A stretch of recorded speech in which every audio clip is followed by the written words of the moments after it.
청소 일을 하고 있는 50대입니다. 벌써 결혼 30년이라고 하니 참 세월이 빠른 것 같네요. 이곳에서 여러 사연들을 접하면서 저도 결혼 생활에 대해서 많은 생각을 하게 되었는데요. 제 이야기도 여러분들께 들려드리고 싶어 이렇게 사연을 적어봅니다. 어린 나이에 시집을 와 이런저런 시집살이를 다 해왔지만 사실 요즘 들어서 제 삶을 뒤늦게나마 찾고 싶다는 생각을 자주 했습니다. 남편은 교수로 일을 했습니다. 30대까지는 일반 직장인이었던 남편은 돌연 자신의 꿈을 찾겠다며 갑자기 공부를 시작했습니다.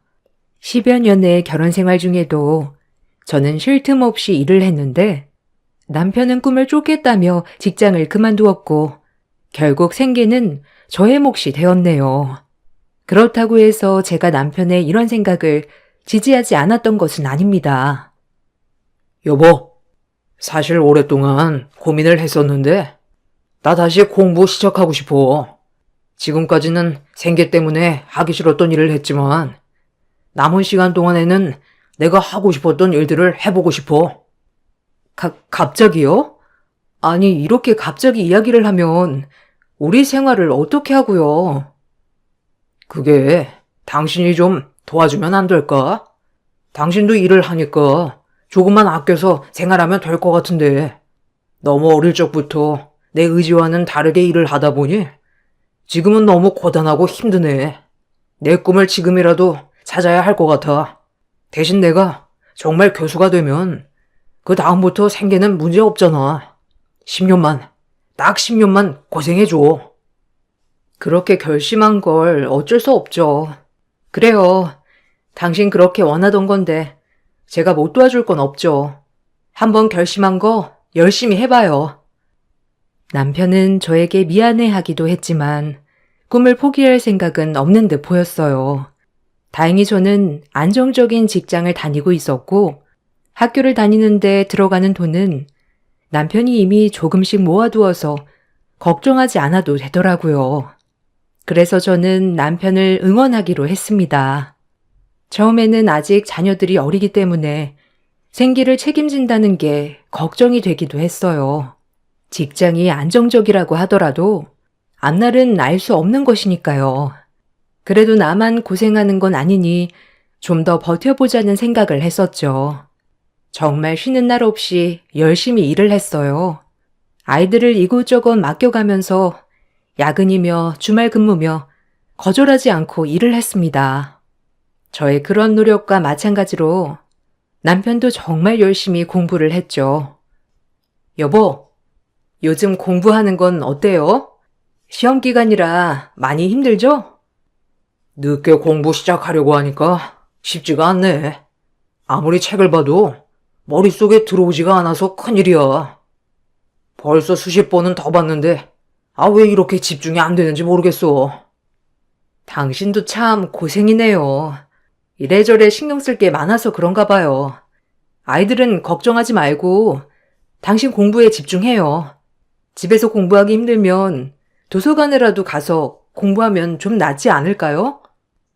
당신 그래도 괜찮겠어? 그래도 내가 있어야 아이들도 같이 볼 텐데. 괜찮아요. 아이들도 이제 둘이서 같이 노니까. 당신은 지금 중요한 시기니까 공부에만 집중해요. 아이들은 내가 어떻게든 알아서 볼게요. 시험 기간이면 남편은 아침 일찍 나가 자정이 넘어서야 들어오곤 했고 저는 몸이 2개라도 모자랄 정도로 이리 뛰고 저리 뛰며 생활을 했습니다. 늦은 나이에 시작으로 한 만큼 남편은 누구보다 더 열심히 공부를 했어요. 시험이 끝나더라도 늦은 밤까지 연구를 하고 학습하는 데 몰두를 했습니다. 저는 그런 남편이 자신의 꿈을 꼭 이루기를 누구보다 간절하게 소원했어요. 사실 이런 남편의 태도에 처음에는 시댁에서 제 눈치를 정말 많이 보셨죠. 어미야, 미안하다. 내가 우리 아들 공부를 제대로 못 시켜서 이게 한이 됐나 보다. 에휴, 그래도 가장이란 게 갑자기 꿈 타령이나 하다니. 어머님, 괜찮아요. 제가 돈 벌고 있고 지금은 힘들지 않아요. 그래도 누구보다 열심히 노력하고 있으니까 조금 이룰 거라 생각해요. 아휴, 내가 정말 속이 다 상한다. 네가 너무 고생하는 것 같아 미안해서 그러지. 나중에 우리 아들 교수 되면 너도 좀 편안해질 테니 조금만 더 참아다오. 네, 어머님. 저도 잘 도울게요. 시댁에 가도 시댁 식구들은 제 눈치를 보느라 바빴고 그 흔한 명절 음식 한번 하지 못하게 하셨어요. 그런 시댁의 태도에 저는 감사하기도 하고 더 열심히 노력해서 얼른 남편이 잘 되어야 하겠다 생각을 했죠. 그때까지만 하더라도 저는 남편과 시댁 모두에게 감사한 마음이 컸습니다. 제 고생을 누구보다 잘 알아주고 인정을 해주었기 때문이었어요. 어느덧 시간이 흘러 남편은 점점 일이 잘 풀리기 시작했어요. 오래 걸릴 것만 같았던 조교수도 금방 달 수 있었고 연구 결과도 좋아서 부교수까지 될 수 있었죠. 남편이 학업을 마치고 일을 시작하게 될 때 저는 남편에게 생활비에 대한 이야기를 하게 되었어요. 당신 이제는 벌이도 있으니 생활비에 조금 보태줄 수 있어요? 아이들 학원비도 그렇고 요즘 물가가 올라서 내 벌이만으로는 감당이 안 돼서 그래요. 아, 그래? 근데 어쩌지? 지금까지 도와줬던 사람들한테 빚을 갚느라고 지금 당장 생활비는 좀 힘들 것 같아. 도와준 사람이요? 여보, 지금껏 고생한 건 전데 아니 조금이라도 안 되는 거예요? 조금만 더 기다려봐. 아직은 자리를 잡느라 힘들어. 남편은 교수 자리까지 올라가기 위해서는 신경 써야 할 부분도 많다며 생활비를 전혀 주지 않았어요. 다행히 아이들도 공부를 잘해서 학원을 그만두고 난 후에도 알아서 스스로 공부를 했지만 아이들이 점점 커가고 있음에도 불구하고 남편은 가정에 전혀 관심이 없었습니다. 심지어 아이들이 몇 학년 몇 반인지조차 모르고 있었죠. 이런 남편의 태도에 저는 너무나 화가 났지만 아이들을 생각해 참았습니다. 결국 남편은 교수 자리까지 차지를 하게 되었습니다. 처음에는 저에게 고마워했던 시댁 식구들도 남편이 교수가 되니 바로 태도를 바꿨죠. 아범아, 요즘 힘든 건 없니? 교수라는 게 정말 힘든 직업이더구나. 어쩜 그 직업을 이렇게나 열심히 하다니 장하다 장해. 어릴 적부터 똑똑했는데 결국 네가 해내는구나. 어머니, 이제 어머니 고생 끝이에요. 다 어머니가 저 지원해 주시고 도와주신 덕분이죠. 어머니 아니었으면 제가 여기까지 어떻게 왔겠어요. 아이고, 제일 고생한 건 너지. 공부하느라 얼마나 애가 썼어. 어미야, 애비가 요즘 기운이 없는 것 같은데 너는 애비 음식 잘 안 챙겨주니? 어머님, 저처럼 챙겨주는 사람이 어디 있다고요? 아니, 네가 잘 챙겨주는데 이렇게 사람이 삐쩍 마른다니? 그리고 너는 꼴이 이게 뭐니? 교수 아내면 교수 아내답게 하고 다녀야지. 촌스러워서 영 못 봐주겠구나. 이제는 주변 이목도 생각해서 다녀야 하는 거야. 제가 뭐가 어때서요? 남편은 요새 맨날 밖에 나다니느라 힘든 거지 잘 안 챙겨 먹어서 그런 거 아니에요. 얘가? 네가 그러니까 애비가 스트레스 받아가지고 마른 거 아니니? 여자가 너무 독하면 남자는 밖으로 도는 법이다. 네가 살살 얘기하면 애비도 어련히 가정에 잘하지 않겠니? 생각을 좀 하고 살아야지 원. 어머니, 됐어요. 제가 아무리 말해도 이 사람은 듣는 척도 안 해요. 그냥 신경 쓰지 마세요. 제가 알아서 잘 챙길게요. 에휴, 네가 이래나 저래나 고생이 많구나. 시댁에서의 대접은 한순간에 바뀌고 말았습니다. 저는 너무나도 어이가 없었죠. 남편이 교수가 되었다고 해서 제 삶은 전혀 나아진 것이 없었거든요. 대신 시댁은 점점 더 상황이 좋아졌습니다. 시댁은 차도 바뀌었고 집안 집기류들부터 가정 가구들까지 시간이 지나면서 새 것들로 다 바뀌기 시작했어요. 저희 집은 그때까지도 혼수로 가지고 온 것들을 그대로 사용하고 있었죠. 그나마 중간중간 고장난 가전들을 바꿨지만 돈이 여유롭지 않으니 중고나 아니면 중소기업 제품으로만 바꿔야 했었습니다. 이런 상황을 모두 알고 있음에도 불구하고 남편은 가정을 외면했습니다. 심지어 아이들이 고등학교에 진학을 할 때까지도 남편은 전혀 관심이 없었어요. 당신 이제 수영이 고등학교 가는 거 알죠? 애가 고민이 많은 것 같은데 그래도 당신이 이쪽으로는 잘 알고 있으니 한번 이야기 좀 해봐요. 아, 그런 거 다 알아서 하는 거지. 무슨 이야기를 해? 그냥 알아서 하라고 해. 고등학교는 무슨? 대입할 때나 잘해야지. 요즘은 고등학교 입학하면서부터 대학 준비를 한대요. 당신이 좀 가서 이야기도 좀 해봐요. 그런 이야기를 해서 뭐해? 거기다가 그건 당신이 알아서 해야지. 바깥일 하는 나한테 집안일까지 돌보라고 하는 거야? 아니, 당신 무슨 말을 그렇게 해요? 당신은 애들 아빠 아니에요? 애들이 자기 진로 때문에 고민한다는데 같이 고민을 해주지 못할 망정? 참나, 내가 그렇게 한가한 줄 알아? 한간 당신이나 애들 신경 쓰고 제발 내가 좀 신경 안 쓰게 좀 할 수 없어? 뭐라고요? 아니 도대체 누가 신경을 쓰고 있다는 거예요? 다른 것도 아니고 애들 일인데. 남편은 점점 시간이 지날수록 가정에는 소홀해졌습니다. 반면에 저희를 제외하곤 시댁 식구들은 매 여행이며 비싼 음식이며 저는 결혼 생활 동안 한 번도 받아보지 못했던 것들을 누리게 되었죠. 처음에는 생계를 책임진다는 것을 누가 하든지 상관이 없다고 생각을 했어요. 그렇지만 생계를 책임진다는 것이지 남편이 가정까지 등한시할 줄이야 전혀 생각하지 못했었죠. 남편이 점점 가정에 소홀해지면서 저는 홀로 가정을 지키게 되었습니다. 그러던 중 직장 상황이 나빠지게 되면서 20년 동안 근무한 직장에서 퇴직을 하게 되었어요.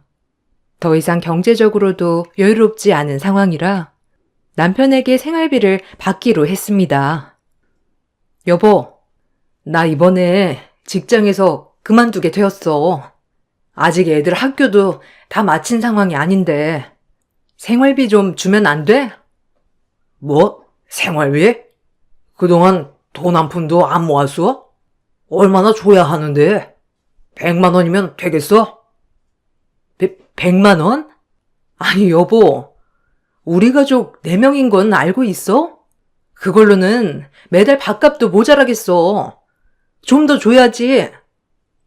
아, 당신 진짜 살림을 어떻게 하길래 100만 원으로 충분하지 않다는 거야. 어차피 애들 저녁까지 학교에서 다 먹고 오는데 100만 원이면 충분하지 않아? 거기다가 나도 집에서 밥 먹는 것도 아니고 집값이 나가기래 아니면 애들 학원비가 나가기를 해. 100만 원이면 충분한 거 아니야? 그리고 일 그만뒀다고? 당신 앞으로 일 안 할 생각이야? 정말 너무하다고 생각 안 해? 당신 공부하면서 집안일 아무것도 신경 쓰지 않을 때 내가 지금껏 애들 챙기고 생계까지 다 책임졌는데 어떻게 그런 말을 해? 아니 그래서 100만 원 준다고 하잖아. 이거마저 싫으면 간두던가. 남편은 그동안의 저의 노력에는 아랑곳하지 않고 그저 100만 원 정도의 생활비만 입금을 해 주었습니다. 그 돈으로는 공과금이며 여러 가지 비용을 처리하기엔 너무나 부족한 금액이었고 저는 종종 남편에게 생활비를 조금 더 달라고 이야기를 했었죠. 어떻게 아셨는지 시어머니께서도 저에게 전화를 해 교수 아들 스트레스 준다며 폭언을 퍼부었어요. 너는 어찌 된 게? 남편 앞길만 막으려고 난리니? 네?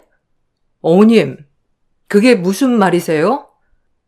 아니, 생활비가 모자라면 건강한 네가 나가서 돈을 벌면 되는 거 아니냐? 지금까지 그래왔는데 무슨 바람이 불어서 생활비를 달라고 해? 어머님, 지금까지 제가 다 책임진 거 아시잖아요. 거기다가 제가 그만두고 싶어서 그런 것도 아니고 사정이 있어서 그만두게 된 건데 조금 생활비를 낼 수도 있는 거죠. 그거 가지고 어머님이 이렇게 저한테 이야기할 일인가요? 예, 나는 네 시애비가 돈 한 푼 안 줘도 우리 아들 교수 만들었다. 근데 너는 지금 고작 생활비 안 준다고 징징대는 꼴을 보니 내가 한 소리 안 할 수가 없구나. 네? 어머님, 남편이 교수 된 건 남편도 노력해서이지만 저도 집안일에 신경 안 쓰도록 노력해서도 있다고요. 고작 생활비라뇨? 남편도 같이 가정을 꾸린 건데 책임은 있어야죠. 아유, 네가 이렇게 독해 먹으니 남편이 집에 신경이나 쓰고 싶겠니? 정 생활비가 모자라면 나가서 막일이라도 해라. 시어머님은 계속해서 저에게 스트레스를 주지 말라며 이야기를 했고 나가서 막일이라도 하라는 둥 남일 보듯이 이야기를 하셨어요. 정말 황당했지만 아직 아이들이 고등학생이었고 한창 중요한 시기라 이대로는 안 되겠다 생각이 들었죠. 결국 저는 시댁 식구들이 다 모인 자리에서 남편과 언쟁을 벌이게 되었어요. 예, 너는 지금도 우리 교수 아들 스트레스를 주니? 아니 어떻게 볼 때마다 이렇게 야여가니?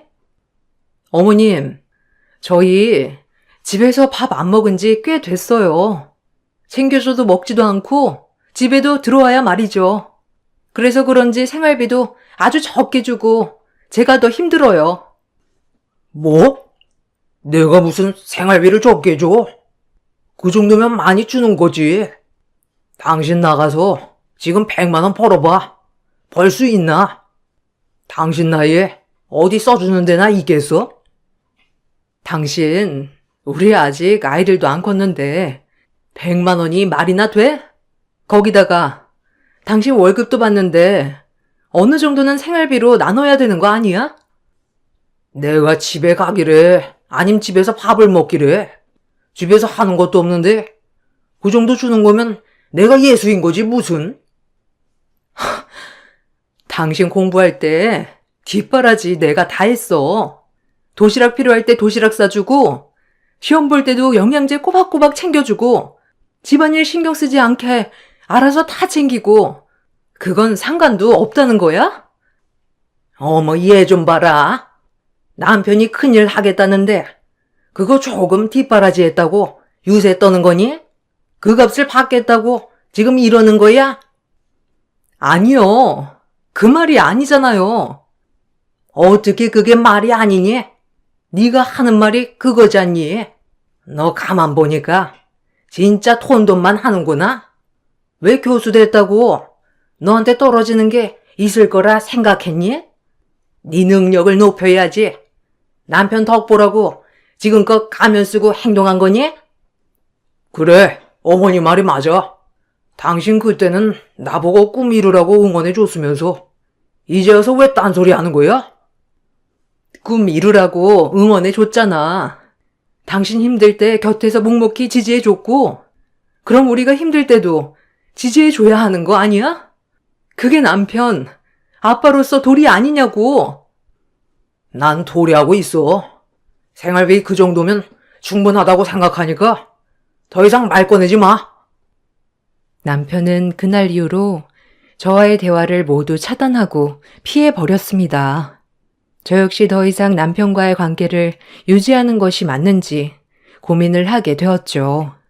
문제는 제 아이가 결혼을 앞두고 있었던 상황이었기 때문에 바로 결정을 하기에는 걸리는 부분들이 많았어요. 거기다가 생계에 대해서도 고민을 해야 되었어요. 현재의 나이로는 취업을 하기도 쉽지 않았기 때문에 이곳저곳 취업을 알아보게 되었는데요. 물어물어 알게 된 곳이 바로 파견을 가서 청소를 하는 업체였답니다. 그곳에 취업을 하면서 근무를 하게 되었는데 당황스럽게도 남편의 대학교로 파견을 나가게 되었어요.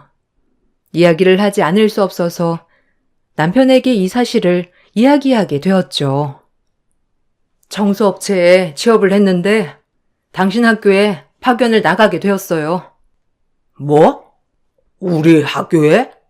아니, 청소부로 학교에 오겠다는 거야? 당신 진짜 제정신이야? 아, 그러면 어떻게 해요? 여기서 거기로 가라고 하는 걸 당신이 생활비를 더 줄 거예요, 그럼? 당장 그만둬야지 무슨 소리야? 아니면 다른 곳에 가겠다고 이야기하면 안 되는 거야? 당신은 대학에서 하라는 걸 당신 마음대로 바꿀 수 있어요? 저도 똑같아요. 생활비를 올려주면 그만둘게요. 참, 당신 정말? 그래, 생활비는 여기서도 못 주고, 일을 하는 대신에 학교에서 마주치더라도 아는 척은 절대 하면 안 돼. 알겠어? 남편은 끝끝내 생활비를 올려줄 수 없다는 입장을 고집했습니다. 자신이 마누라가 자신의 직장에서 청소를 하는 것보다 더욱 싫었던 것이 바로 생활비를 주는 것이었던 것이죠. 저는 남편의 말을 듣고 그대로 청소 일을 시작하게 되었네요. 학교에서도 간간히 남편과 마주치긴 했지만 남편은 저를 쳐다보지도 않았습니다. 저 역시 아는 척하지 않았죠. 그렇지만 남편의 태도에 저는 계속해서 실망을 하게 되었습니다. 자식들은 제가 일을 그만두고 쉬기를 바랐어요. 엄마, 이제 엄마도 쉴 때가 된 것 같아. 아빠도 교수인데 무슨 엄마가 이렇게 고생하면서 일을 해. 그냥 아빠한테 당당하게 생활비 달라고 하고 좀 이야기를 해봐. 그 얘기를 들었으면 엄마도 이렇게 일하진 않았겠지. 그렇지만 엄마는 이렇게 몸이 건강할 때라도 일을 해야 될 것 같아. 엄마가 몸이 좋지 않고 더 이상 일을 하기 어렵다 생각이 들면 알아서 그만둘 테니까 너무 걱정들 하지 마. 자식에게는 사실 짐이 되고 싶지 않았어요. 내가 만약 일을 안 하고 쉰다면 아이들은 아이들대로 부담을 느낄 수 있었기 때문이죠. 모아둔 돈으로 일을 하지 않을 수도 있겠지만 나중에 내가 정말 움직이지 못할 정도로 나이가 들면 그때 돼서 자식들에게 짐이 되고 싶지 않아 더욱 열심히 일을 했습니다. 어떻게든 아이들이 결혼을 하고 가정을 이룰 때까지만이라도 버텨보자 생각을 하게 되었어요. 그렇게 청소 일을 하던 어느 날 대학 관리자분이 갑자기 청소 요청이 들어왔다며 한번 가보라는 이야기를 해 오셨습니다. 어딘지를 보니 남편 교수실이더라고요. 보통 일과가 끝나고 나서 어쩌다 한 번씩 청소를 갔었는데 낮 시간대에 청소 요청이 들어오다 보니 그 시간대 한간 저에게 가보라는 이야기가 나왔던 것이었죠. 하는 수 없이 저는 청소를 하기 위해서 남편의 교수실로 가게 되었습니다. 역시나 문을 두드리고 나오는 남편은 화들짝 놀라더라고요. 거기다가 그 자리에는 시모도 있었습니다. 아니, 뭐야? 왜 당신이 왔어? 아니, 넌 왜 여기 청소하러 온 거니? 드디어 티를 내겠다 생각한 거니? 아닙니다. 그냥 청소만 하고 갈 테니까 신경 쓰지 마세요. 아니, 청소 안 해도 되니까 다른 사람 보고 오라고 해. 다른 사람들이 다 바빠서 제가 온 거예요. 그냥 모른 척 청소만 하고 갈 테니 신경 쓰지 마세요. 어머머마, 얘 좀 봐라. 너 일부러 이러는 거지? 우리 교수 아들 얼굴에 먹칠하려고 일부러 여기 와서 이러고 있는 거지? 그런 거 아니고요, 어머님. 그냥 저도 요청이 와서 청소하는 거니까 신경 쓰지 마세요. 아니, 어떻게 신경을 안 써? 지금껏 내 방에 청소하러 오시는 분이 계셨는데. 그분이 바쁘시다고 아까 이야기를 했잖아요. 일부러 그러는 거잖아, 지금. 당신 정말 내가 했던 말 잊어버렸어? 밖에서는 아는 척도 하지 말랬잖아? 남편은 들어가려는 저와 실랑이를 벌이다가 제가 가지고 있던 걸레물을 그대로 저에게 부어버렸습니다. 그 순간 정말 많은 생각이 오고 가더라고요. 이런 대접을 받고서도 살아야 하나 싶은 생각이 들던 찰나에 갑자기 누군가가 급하게 저를 부르는 소리가 들렸습니다. 막내야! 너무나 오래되어서 처음에는 알아보지 못했지만 자세히 보니 외삼촌이셨어요.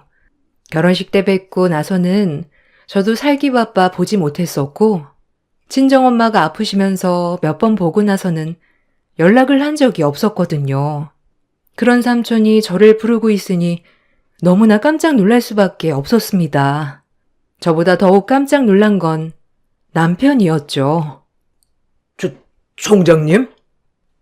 막내야, 막내야. 아니, 네가 여기 어떻게 왔니? 그렇습니다. 저희 외삼촌은 남편이 다니고 있던 대학의 총장님이셨습니다. 사실 저희 외가댁은 모두 똑똑하고 공부도 잘하는 엘리트였습니다.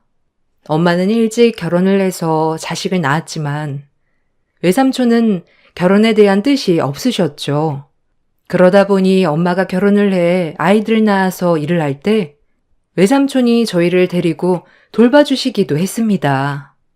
외삼촌의 사랑을 많이 받았던 조카 중 한 명이었던 것이 바로 저였죠. 제가 엄마를 가장 많이 닮았거든요. 외삼촌과 엄마는 정말 애틋한 남매 사이였습니다. 형제 중 둘만 있었고 외할머니 외할아버지도 일찍 돌아가셨기 때문에 두 분이서 의지를 할 수밖에 없었어요. 그러다가 엄마가 돌아가시고 나서는 저도 외삼촌과의 연락이 끊기고 말았었죠.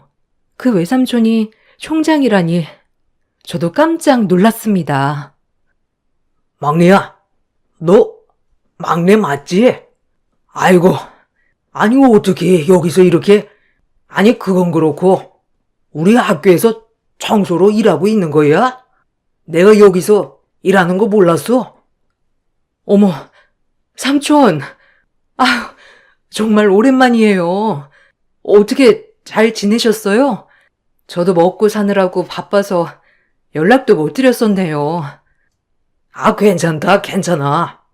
살다 보면 그럴 수도 있는 거지. 근데 지금 무슨 일 있는 거니? 교수님, 아니 왜 이분께 물을 끼얹으셨나요? 무슨 일 있으신가요? 아닙니다. 끼얹은 게 아니라, 실수로 그만.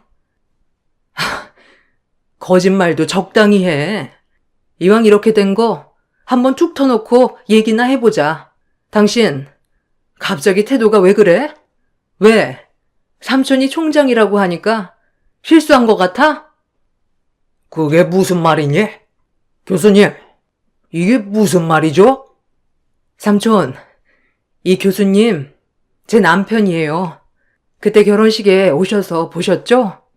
그 남편이 바로 이 사람이라고요. 삼촌은 제 말에 크게 분노하셨습니다. 다음에 이야기를 하자고 하시곤 저를 바로 데리고 집으로 향하셨죠. 제 안내에 집으로 향하시고는 자식들에게 엄마가 아빠에게 걸레물을 맞은 거 알고나 있냐며 이야기를 하셨습니다. 그렇게 아이들은 엄마가 어떻게 일을 하고 있는지를 그제야 알게 되었습니다. 애들이 나서서 이혼을 하라고 하니 저도 그동안의 마음의 짐을 덜고 이혼을 다짐하게 되었어요. 그렇지만 남편은 오히려 저의 이혼 통보에 코웃음을 치기만 했죠. 당신 외삼촌이 총장이라고 지금 이렇게 나오자는 거야? 아주 외삼촌 뒤에 없고 별짓을 다 하네 정말. 이혼이 무슨 그렇게 쉬운 일인 줄 알아? 이혼하면 당신은 뭘 먹고 살 건데? 집은 있고? 아니면 애들 결혼할 때 혼자 혼주석에 앉아 있겠다는 거야? 애들도 당신이 어떻게 한지 알았어. 그리고 외삼촌이 아니더라도 당신 같은 사람이랑은 앞으로 더 살 수 없어. 아니, 그래서 어떻게 이혼을 하겠다는 건데? 뭘 가지고 이혼을 하겠다는 거냐고? 당신 지금까지 나에게 부당 대우했던 것들, 생활비 보태지 않고 생활했던 것들, 모든 것에 대해서 이혼을 청구할 거야. 참나. 어디 한번 잘 준비해서 해보든지. 가정에는 관심조차 없었던 남편은 이상하게 이혼은 받아주지 않았어요. 아무래도 교수라는 직업이 있기 때문에 사회적인 체면 때문에 그랬던 것인지 이혼을 요구했을 때 비웃기만 했죠. 저는 굳게 다짐을 하고 남편에게 이혼 소송을 하기 위해 변호사 상담도 받고 준비를 했습니다. 변호사는 저에게 남편과 시댁의 부당 대우에 대한 증거 자료를 충분히 마련한다면 승소할 수 있다고 이야기를 했어요. 부당 대우에 대한 증거 자료가 많으면 많을수록 좋습니다. 우선 생활비 입금 내역에 대해서 정리를 해보죠. 4인 가족이지만 100만 원의 생활비를 주었고 이것도 지금 몇 년도 되지 않았다는 점 등을 피력해 볼게요. 혹시 증거 자료라면 어떤 걸 준비하면 좋을까요? 아무래도 부당 대우를 했던 메시지나 통화 녹음 등이 있다면 좋겠죠. 저번에 남편이 학교에서 걸레물을 뿌렸다고 하셨죠? 혹시 학교에 CCTV가 있을까요? 그 부분을 확보할 수 있으면 더 좋을 텐데요. 제가 한번 알아보도록 할게요. 사실 이혼 준비를 하면서 한 달 정도의 시간이 흐른 상태라 영상이 남아있을까 너무 걱정이 되었어요. 경찰에는 남편의 폭력 행동으로 신고를 하였고 이에 대한 증거 자료를 확보하기 위해서 저는 대학교 행정실로 찾아가 신고증을 제출하고 영상 자료를 확보하고자 노력했습니다. 저의 이런 상황을 아는지 삼촌은 당시의 영상을 미리 모두 저장해 두셨더라고요. 영상 자료를 확보하고 나서 저는 수월하게 이혼 준비를 할 수 있었습니다. 남편은 자신의 행동에 대해서 대수롭지 않게 생각을 하는 듯 했어요. 이혼 소송을 진행하는 동안 남편 측 변호사는 실수로 한 행동이었음을 적극적으로 주장했지만 받아들여지지 않았습니다.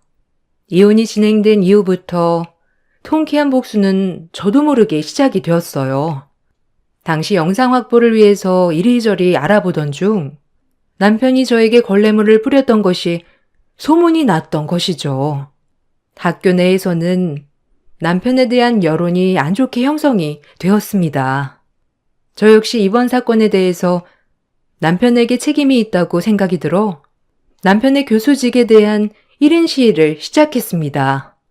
남편과 시댁에서는 당연히 저의 행동에 난리가 났습니다. 당신 정말 제정신이야? 날 어떻게든 끌어내리려고 할 셈이냐고? 그러게, 당신 처음부터 나한테 그렇게 하지 않았다면 내가 이렇게 나왔겠어? 학생들을 가르친다는 교수라는 사람이 청소부에게 걸레물을 뿌린다는 게 말이나 된다고 생각해? 그렇다고 1인 시를 하는 게 어디 있어? 이건 교수로서 한 행동이 아니고 당신 남편으로서 한 행동이야? 그거랑 별개 아니야? 그래, 말 잘했네. 내 남편으로서 한 행동은 그래도 된다는 거야? 예, 너 정말 독하구나. 이혼하면 끝난 거지. 그걸 가지고 물고 늘어지는 게 어디 있니? 너 거기 학교 총장이 네 외삼촌이라고 지금 그러는 거니? 어머님, 저 지금껏 남편을 위해서 참고 또 참았어요. 생활비 쥐꼬리만하게 주는 것도 다 참았고 청소를 창피하다고 아는 척도 하지 말라는 것도 다 꾹 참았습니다. 그런데 어머님, 제가 그래서 뭘 잘못했는데요? 지금껏 뭘 잘못해서 당신네들이 이따위 취급을 하는 거냐고? 아니 이게 정말 미쳤네. 남편과 시모는 당장 목덜미라도 잡고 쓰러질 것처럼 소리를 쳤지만 저는 꿈쩍도 하지 않았습니다. 교내 여러 가지 소란이 발생하자 학교 내에서도 여론이 형성되었고 그 흐름을 타서 외삼촌은 남편의 연구 비용에 대한 조사를 자체적으로 진행하였습니다. 그렇게 조사를 진행하던 도중에 남편이 연구가 아닌 개인적인 명목으로 사용했다는 것이 드러나면서 이에 대한 신고와 함께 민사 청구를 진행하였죠. 하늘 높은 줄 몰랐던 남편의 콧대는 결국 무너지고 말았습니다. 남편이 몰래 쌓아놓고 있던 재산에 대해서도 저에게 절반 분할을 해주게 되었고 결혼 파탄의 원인이 있었기 때문에 위자료 1,500만 원을 배상해야 했습니다. 특히나 연구 자금을 개인적으로 사용했다는 명목으로 횡령죄와 함께 민사로 인한 배상도 진행을 하게 되었죠. 모든 상황들이 폭풍우가 치듯이 휘몰아치고 난 후 남편은 다시 그 어려웠던 시절로 돌아가게 되었습니다. 여보, 내가 잘못했어. 지금 교수직도 파면되고 나 다시 직장에 들어가지도 못하는 상황이야. 여보, 제발 나 좀 받아주면 안 될까? 뭐? 이제 와서? 당신 내가 정말 힘들 때, 힘들어서 제발 도와달라고 할 때 어떻게 했는지 기억 안 나? 그래 놓고서는 지금 받아주라고 하면 내가 받아줘야 해? 아, 당신 왜 그래? 그런 사람 아니잖아. 내가 정말 잘못했어. 분수도 모르고 교수 되었더니 내가 정말 미쳤었나 봐. 그래? 그럼 그 미친 상태로 그냥 살아. 당신이랑 다시는 볼 일 없으니까. 그렇게 저를 무시하던 남편은 이제는 다시 한 번만 받아달라는 연락을 해오곤 합니다. 이제 와서 후회하면 뭐 하겠어요. 이미 지난 일이고 다시 되돌릴 수 없는 일이 된 건데요. 외삼촌은 저에게 정규직을 제시하시기도 했지만 저는 지금의 일에 만족한다고 이야기를 드렸어요. 남편과 재산 분할을 하면서 조금이나마 그동안의 보상을 받은 것 같네요. 앞으로 어떻게 잘 살아야 할지 생각해보고 있답니다. 어느덧 50대가 되었지만 앞으로는 행복하고 좋은 일들만 가득할 거라 생각해요. 여러분들도 행복하시길 바랄게요. 감사합니다. 안녕하세요. 저는 인생을 살면서 크게 어려운 경험을 해본 적이 없었어요. 무난한 삶을 살았었죠. 아픈 기억을 가진 사람들을 보면 그런 건 남의 얘기지 저에게는 해당이 안 되니까 대수롭지 않게 넘겼습니다. 여태까지 잘 살아왔었으니까요. 그런데 사람 일 한 치 앞도 모른다고 남들이 겪었던 그런 일들과는 비교도 안 될 정도로 엄청난 아픔이 찾아오게 되었습니다.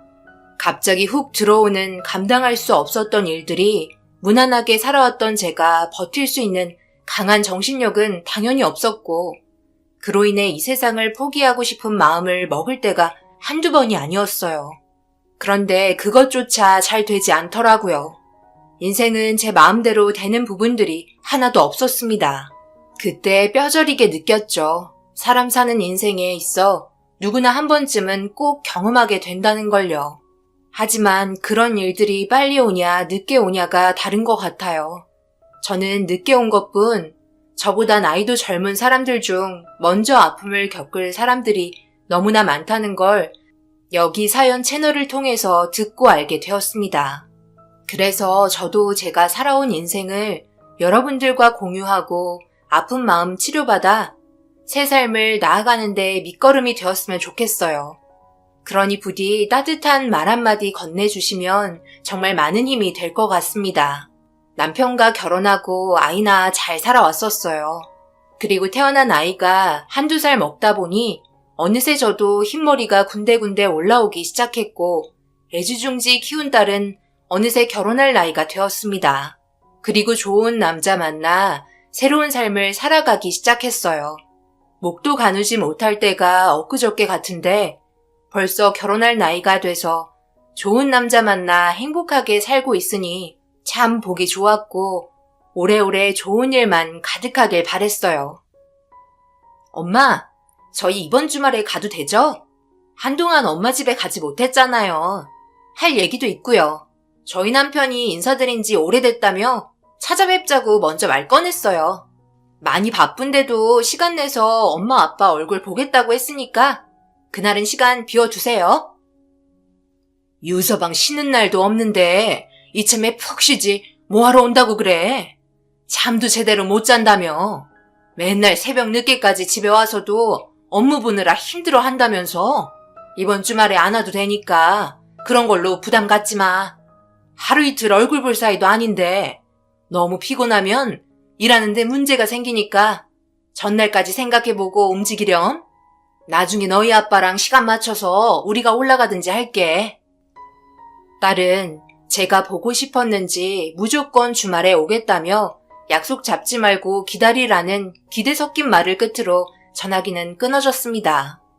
주말에 내려와 웃고 떠들며 함께 시간 보내는 게 너무 오래간만이라 저도 딸이 온다는 말에 기대에 부풀었고 설레었습니다. 결혼하기 전에는 딸과 함께 저녁에 대화하며 시간 보내는 그런 생활이 너무 좋았는데 막상 결혼하고 나니 둘만의 시간을 전혀 가질 수가 없어서 뭔가 가슴에 구멍이 난 것처럼 채워지지 않는 무언가가 저를 힘들게 만들었어요. 그건 아무래도 저희 딸과 함께 했던 생활을 정리해서 그런 것 같았습니다. 남편은 시간이 약이라고 저를 위로해줬지만 딸이 더 이상 제 옆에 없다는 게 받아들이기가 힘이 들어 우울증까지 찾아와 정신과 치료를 받으며 아픈 마음을 치료했었어요. 시간이 약이라고 처음 제 딸 결혼시키고 떠나보냈을 때 그때의 불안감은 점점 사라지게 되었고 현실을 받아들였죠. 그렇게 딸과 함께한 시간을 추억으로 간직한 채 남편과 잘 지내왔었어요. 저에게 항상 많은 안정감을 주었습니다. 유서방 또한 항상 저희 가족에게 잘하려고 많이 노력했어요. 그렇게 주말이 되고 오래간만에 찾아온 사위와 딸을 위해 몸에 좋은 음식들로 항상 차려주었습니다. 서로 오래간만에 보는 얼굴이라 너무 반가웠고 그동안 하지 못했던 대화를 하느라 너무 좋았어요. 남자들이야 당연히 일적인 대화가 오고 갔고 저는 결혼 생활은 어떤지 틈틈이 물어보았습니다. 다행히 별 문제 없이 지내는 게 좋아 보였어요. 딸도 행복해 보였습니다. 그리고 오래간만에 찾아온 이유는 제 딸의 뱃속에 새 생명이 자라고 있었어요. 임신 초기였고 착상도 잘 되고 건강하다며 초음파 사진도 보여줬어요. 건강하게 잘 자라고 있다고 하는데 아직까지 임신 초기라 몸조심해야 한대요. 그래서 다니던 회사도 잠시 쉬려고요. 같이 상의하고 결정한 문제니까 너무 걱정하지 마세요. 일보다 아이가 우선이잖아요. 회사에서도 인정해 주었어요. 정말 다행이다. 너무 갑작스러워서 지금 좀 놀라긴 했는데 너희가 아이를 빨리 가질 거라고 생각 못 했거든. 워낙 아이 얘기는 꺼내지 않아서 몇 년 뒤에나 계획할 줄 알았는데 아무튼 정말 축하하고 몸 관리 잘해야 하는 거 알지? 네, 걱정 마세요. 지금도 관리 잘하고 있어요. 아참, 아빠 요즘 하시는 일은 잘 되고 있어요? 주변에 물어보니까 건축업도 많이 침체되어 있던데 아빠는 어떤지 궁금해서요. 별 문제 없이 잘 되고 있는 거죠? 그럼 아직까지 일거리는 끊기지 않고 잘 들어오고 있으니까 걱정하지 마라. 이번에도 꽤 큰 구역이 들어와서 그곳 전부 구축하려면 5년 정도 걸릴 것 같네. 밥 벌어먹고 사는데 전혀 지장 없다. 그러고 보니 유서방 사업이 요즘 엄청 잘 된다며? 네, 최근 들어 자리를 잡아가는 것 같아요. 열심히 발로 뛰며 고생한 결과라고 생각됩니다. 아직 갈 길이 멀었어요. 더 바쁘게 움직여서 지연이와 뱃속에 태어날 아이를 위해 열심히 돈 벌어야죠. 남 부럽지 않게 키우고 싶습니다. 그런데 아버님, 혹시 여유 자금 좀 있으세요? 저희가 이번에 사업 확장을 할까 하는데 자금이 조금 부족하거든요. 가지고 있으신 게 없다면 따로 대출 받으면 되니까 너무 부담 갖지 마시고요. 물 들어올 때 노 저울하잖아요. 유서방 정말 대단해.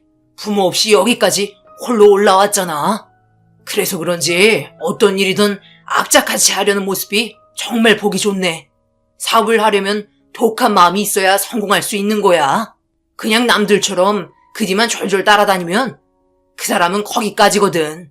자네는 분명 성공할 걸세. 돈 걱정은 하지 말고 사업 준비 열심히 하게. 내가 뒤에서 밀어줌세. 남편은 딸과 태어날 아이를 위해서라도 유서방이 자리를 잘 잡길 바라고 있었어요. 거기에 더해 사업이 워낙 잘 되고 있으니 자기 자신을 보는 것 같았는지 뭐든 해주고 싶어 했습니다. 저희 남편도 절대 쓰러지지 않는 오뚜기 같았거든요. 실패를 거듭하면서 올라온 만큼 남들과는 좀 달랐어요. 재산을 따로 보관해두는 습관이 있었습니다. 저도 들어가지 못하게 하는 따로 만들어 놓은 금고가 있었어요. 그곳에는 남편이 자금이 모일 때마다 차곡차곡 모아놓은 금괴가 있었어요. 열심히 돈 벌어 금괴 하나하나 쌓는 걸 볼 때마다 뿌듯해하고 있었습니다. 그렇게 꽤 많은 금괴를 쌓아 놓았죠. 남편은 금의 가치는 절대 떨어질 수 없다며 투자에 대한 자신감이 확실하게 있었어요. 그런데 그런 모습을 사위에게도 봤던 것 같아요. 자기가 성격이 비슷하다고 느꼈는지 모든 걸 도와주고 싶어 했어요. 그래서 사위가 운영하는 사업에 금전적으로 아낌없이 지원해줬고 하루가 다르게 무서울 정도로 급격하게 올라가기 시작했습니다. 사위도 정말 대단했어요. 처음 제 딸과 만났을 때는 사업 운영이 잘 되는 편도 아니었고 부모님도 없는 상태라 어떤 식으로 살아왔는지 모르기 때문에 걱정도 되었거든요. 하지만 제 딸을 위해서 꼭 성공하겠다며 확실한 눈빛으로 남편을 쳐다보았고 그런 점이 마음에 들어 결혼까지 시키게 되었습니다. 결과적으로 저희가 보는 눈이 맞았어요. 그리고 행복하게 살아가는 그런 모습이 너무 좋았습니다. 그렇게 시간이 날 때마다 저희 집에 찾아와 함께 식사하면서 가족관계도 잘 유지해줬어요. 너무 고마웠죠. 한 사람이 잘못된 길을 걷게 된다면 온 가족이 무너질 정도로 엄청난 타격을 입잖아요. 하지만 사위는 중간 역할을 잘 해주고 있었습니다. 좋은 날만 가득한 시간이 흘렀고 어느새 딸의 배도 점점 불러왔고 저희는 또 한 번 자리를 만들어 가족 모두 모여서 맛있는 저녁 식사를 함께 했어요. 그런데 사위가 그날은 얼굴빛이 별로 좋지 않더라고요. 오늘 무슨 일이 있었나? 기분이 안 좋아 보이는데 우리 딸이랑 싸운 건가? 아니면 일이 잘 안 풀리는 거야? 아니요, 그게 아니라 국내 땅값이 너무 비싼 것 같아요. 무슨 사업 하나 확장하려고 해도 돈이 이렇게 많이 드는 건지. 죄다 사기꾼들 같아서 믿기가 힘드네요. 주변에 들어보니까 본사만 국내에 있고 사업장은 해외에서 굴리는 게 더 좋다고 하던데 국내에서 물건 만드는 게 투자 대비 마진율이 너무 적은 것 같아요. 그래서 요즘에 걱정이 많습니다. 치고 올라갈 수 있는데 앞을 가로막고 있는 벽이 있는 것 같아 답답할 뿐이에요. 아버님은 저와 같은 상황이시라면 어떻게 하셨으면 좋겠어요? 일단 유서방에게 투자를 하고 싶어하는 투자자를 찾는 게 우선일 것 같은데 그리고 국내에서 만드는 게 훨씬 더 이득이지. 아무리 땅덩어리가 비싸다고 해도 그것 또한 자네 재산 아닌가. 해외에서 싼 땅에다 사업장 차리고 물건 만들어 들여온다고 해도 그 시간의 노스를 생각한다면 결코 절약한다고 말할 수는 없을 것 같네. 그리고 제일 결정적인 건 품질의 차이 아닐까? 국내에서 제품을 만들면 자네가 관심 있게 볼 수 있겠지만 해외에서 만들어 오는 제품은 아무래도 자네의 손이 덜 탔기 때문에 그만큼 불량률도 많을 거고 거기에 나오는 금전적인 부분들도 상당한 손해를 볼 것 같네만.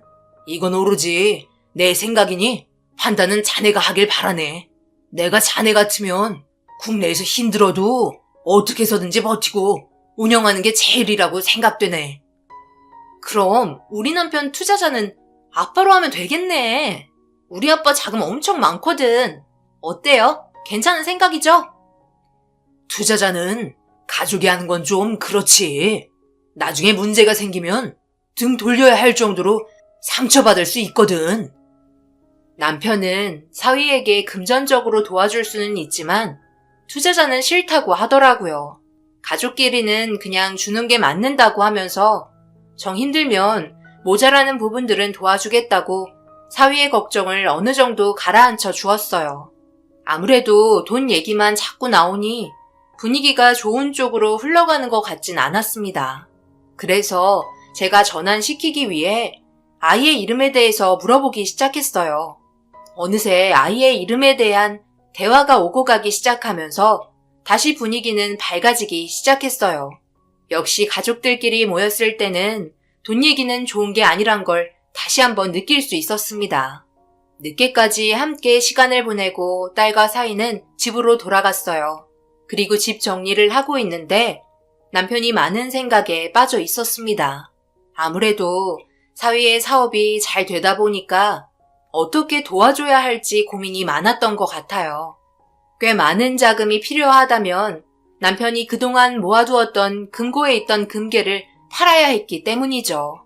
가족이 잘 되는 게 우선이고 딸이 행복해하는 모습만 보면 모든 걸 다 줘도 아깝다고 생각하지 않았는지 남편은 개인 금고방으로 들어갔어요.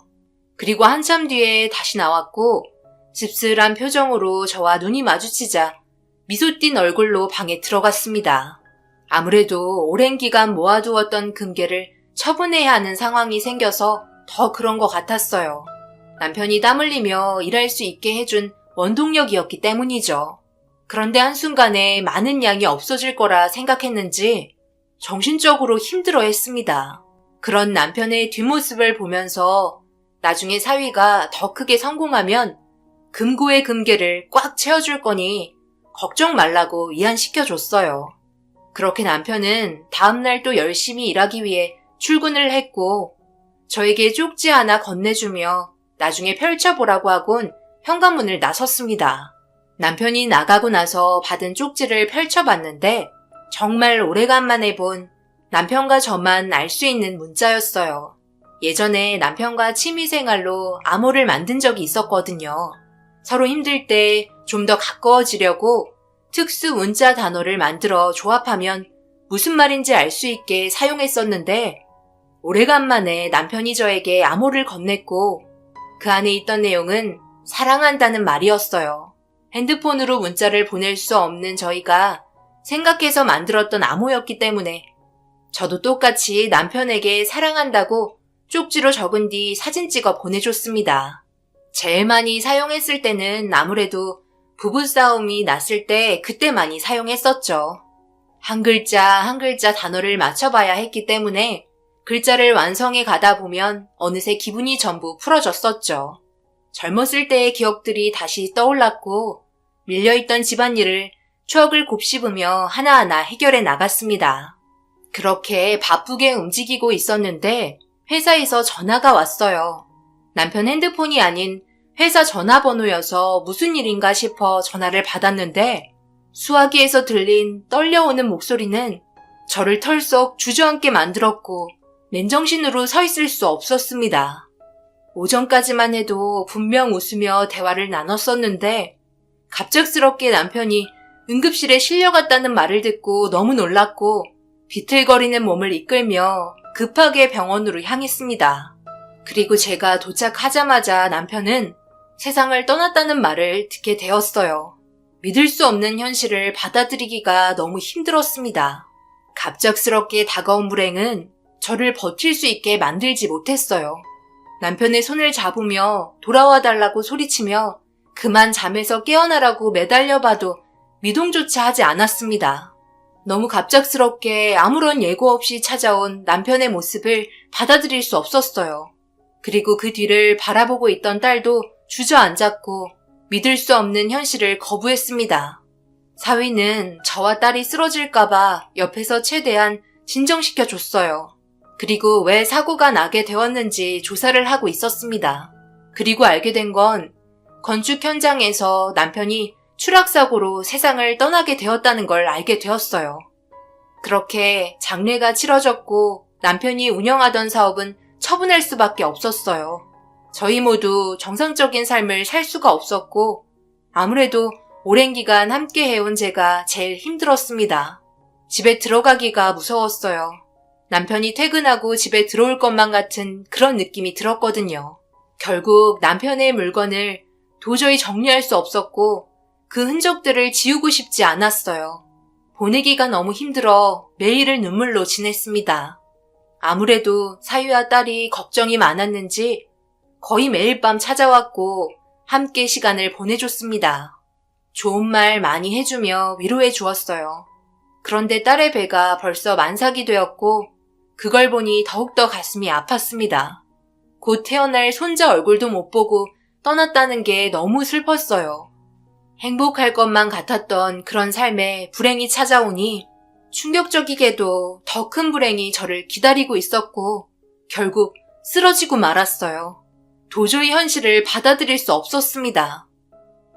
엄마가 힘을 내야 저희도 힘내죠. 산 사람은 살아야 하지 않겠어요? 그래야 아빠도 편히 눈을 감죠. 그래, 알았다. 내가 너희들한테 너무 걱정을 끼친 것 같구나. 미안하다. 늦었는데 자고 가든지 하지. 밖에 눈도 오는데. 조심히 운전해서 가면 돼요. 너무 걱정하지 말고요. 엄마가 빨리 기운 차리고 일어나야 저희도 힘을 낼 수 있어요. 아시겠죠? 어머님 뒤에는 항상 저희가 있다는 걸 잊으시면 안 돼요. 그리고 얼마 있다 태어날 손자만 생각하세요. 딸과 사위마저 없었다면 저는 앞으로 살아갈 수 없었을 거예요. 앞으로 태어날 손자까지 생각하니 제가 매일 슬퍼하며 하루하루 괴로워하는 게 가족에게 좋은 영향을 끼치는 건 아닌 것 같아 그날 이후로 슬픔은 묻어두었습니다. 털어버리고 다시 제자리로 돌아가야만 했어요. 그렇게 딸과 사위는 집으로 돌아갔고 집 정리를 하나하나 하기 시작했습니다. 그런데 밖에 눈이 많이 오더라고요. 앞이 안 보일 정도로 너무 많이 와서 걱정이 되었고 운전 조심히 하고 천천히 집에 들어가라며 문자 한 통 남겼습니다.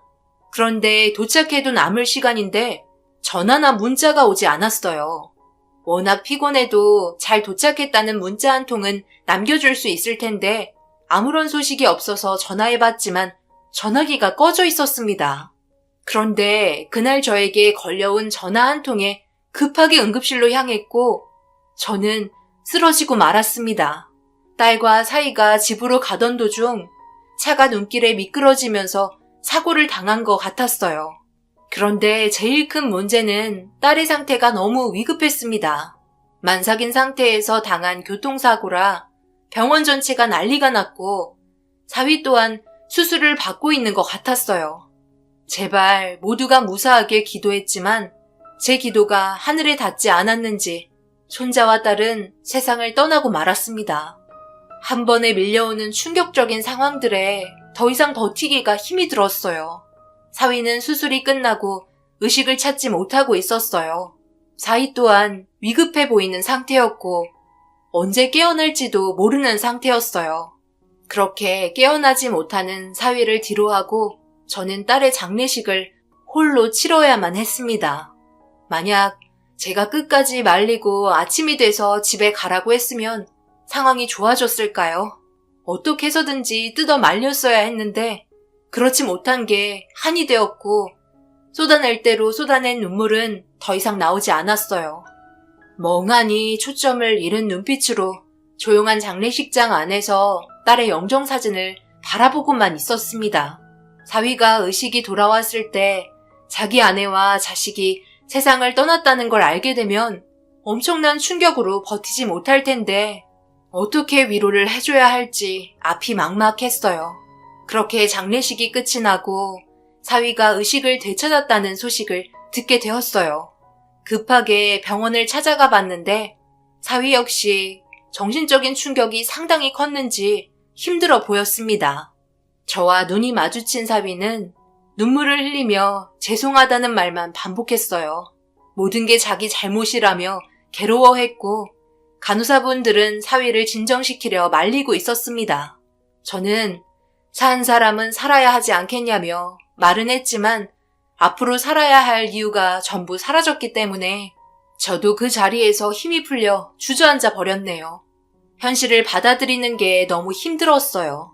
주위 사람들의 어떠한 위로도 저와 사위의 마음을 어루만져 줄 수는 없었습니다.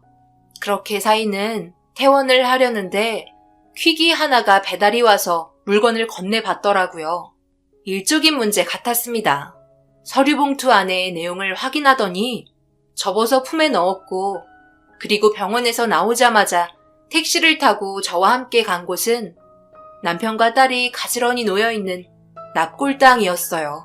둘 다 밝은 웃음으로 저희를 바라보고 있었고, 사위는 제 딸 사진 앞에서 오열하며 돌아와 달라고 애원하고 있었습니다.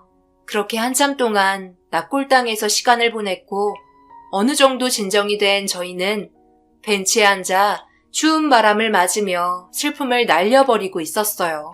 앞으로 어떻게 해야 할지 걱정이었죠. 그런데 사위가 저에게 서류를 건네더라고요. 병원에서 봤던 서류 봉투였고 그 안에 있던 건 꽤 지저분해 보이는 종이 한 장이었어요. 아버님이 사고를 당하셨을 때 가지고 있었던 거예요. 저는 도저히 알아볼 수 없는 말들이 쓰여 있어서 모르겠더라고요. 아버님이 돌아가시기 전에 제가 사업 운영 관련해서 찾아간 적이 있었거든요. 그래서 금전적으로 도움을 받기로 했는데 이런 상황이 발생이 되어버려 지금 사업에 차질이 생기게 되었네요. 사람 일 아무도 모르니 어쩌겠어요. 일단 급한 불부터 끌 수 있게 어머님이 도와주셨으면 좋겠어요. 저 혼자만이 아니라 여러 사람의 입이 달린 문제라 이런 상황에 돈 얘기를 꺼내서 정말 죄송합니다. 그때 아버님과 단둘이 얘기할 때 모든 재산을 제 아내에게 준다고 했었거든요. 그런데 아내까지 이렇게 되니 하늘이 무너질 것만 같네요. 경찰분들은 아무래도 사고가 난 이후에 힘겹게 작성한 거라 제대로 알아볼 수 없다고 건네받았는데 혹시 어머님은 이 글씨에 대해서 어떻게 생각하세요? 뭐라고 하시는지 알 수 있을 것 같아요? 사위가 건네준 종이 한 장의 내용은 길지 않고 상당히 짧았습니다. 글씨가 알아볼 수 없을 정도로 흔들려 있었지만 남편이 적은 글씨는 저만 알 수 있는 암호로 된 글씨였어요. 그리고 한 글자 한 글자 머릿속으로 번역을 하는 순간 충격적이게도 그 안의 내용은 사위가 범인이라는 믿을 수 없는 단어였고 너무 놀라 종이를 쥐고 있던 손이 떨렸습니다. 사위는 뭔가 눈치를 챘는지 무슨 말인지 알 것 같냐고 물어봤고 괜한 오해를 사면 더 큰 문제가 생길 것 같아 의식을 잃기 전에 썼던 글씨라 아무래도 정상적인 내용은 아닌 것 같다며 남편의 유품이니 제가 가지고 있겠다고 떨리는 목소리로 마무리 지었어요. 사위는 저를 계속해서 빤히 쳐다봤고 뒤이어 운영 자금에 대해 다시 말을 꺼내기 시작했습니다. 어머님, 그럼 아버님이 가지고 계신 금고 안에 이 자금을 일단 빌려 쓸 수 있을까요? 급한 불부터 끄고 나중에 다시 갚는 걸로 할게요. 그러니 이번 한 번만 도움을 주셨으면 좋겠어요. 부탁드립니다. 대출 문제도 아직 해결되지 않아서 자금을 얻을 데가 없어요. 확장하던 중에 발생이 된 문제라 엎을 수도 없으니 답답하네요. 몸도 성치 않은데 이런 상황에서 해결해야 하는 현실이 참 마음이 아픕니다. 말 나온 김에 어머님 댁으로 같이 갔으면 좋겠는데 괜찮죠? 사위는 떨고 있는 저를 부축해서 일으킨 다음 차에 태웠고 집으로 향했습니다. 가는 동안 서로 아무 말 없이 움직였어요. 피곤한 척 고개를 돌려 눈을 감으면서 어떻게 남편이 남긴 종이에 내용이 맞는다면 저 또한 무사하지 못할 것 같아 너무나 두려웠습니다. 경찰에 바로 신고한다고 해서 남편이 남긴 종이 한 장으로 모든 상황을 뒤엎을 수는 없었어요. 그렇게 집에 도착하게 되었고 사위는 도착하자마자 누군가와 통화를 하는 것 같았습니다. 좀 전까지 엄청 슬퍼하고 괴로워하던 얼굴은 어디 갔는지 찾아볼 수 없었고 통화하는 사람에게는 자금 융통이 될 것 같으니 조금만 기다리라며 공사 진행해달라고 지시를 내리고 있었어요. 통화가 끝이 나자 저에게 천천히 걸어오더니 하는 말이 남편의 금고가 어디 있냐는 말이었어요. 나도 남편의 금고는 어디 있는지 잘 모른다네. 워낙 나한테 비밀로 하고 있어서 집안 어디에 있을 텐데 철저하게 비밀리에 숨겨놓아서 이 집 전체를 부수지 않는 이상 찾기 힘들 걸세. 조금만 시간을 주면 내가 자금은 빌려주도록 할 테니까 오늘은 힘드니 그 문제는 나중에 다시 얘기하면 안 될까? 부탁하네. 오늘은 돌아가졌으면 좋겠는데 내가 너무 힘들어서 그래. 무슨 말을 그렇게 하세요? 저는 지금 몸이 멀쩡해 보여요? 하지만 사업장은 돌아가야 하는데 그냥 멍하니 있을 수는 없잖아요. 아버님 방이 여기였어요? 제가 한번 들어가 볼게요. 도와주신다고 하셨으니 일단 찾아봐도 되잖아요. 어머님 혼자 찾는 것보다 제가 같이 찾아줘야 빨리 끝날 거 아니에요. 정 피곤하시다면 먼저 방에 들어가세요. 제가 알아서 할게요. 꼭 이렇게까지 해야 되겠나? 우리 집안이 어떻게 된 줄 알면서 지금 이 난리를 쳐야 돼? 그만 돌아가 주게. 아이씨, 뭐라고요? 살아있는 저는 그냥 집에 박혀 있으라는 말이에요? 나도 사고 당했는데 힘들게 버티고 있는 거라고요. 돈을 안 빌려준 아버님이 벌 받은 거죠. 언제는 말만 하면 준다고 해놓고서 입 싹 닦으시고 정말 너무하신 거 아니에요? 그래서 네가 우리 남편 밀었니? 그래서 이렇게 상황을 만든 거야?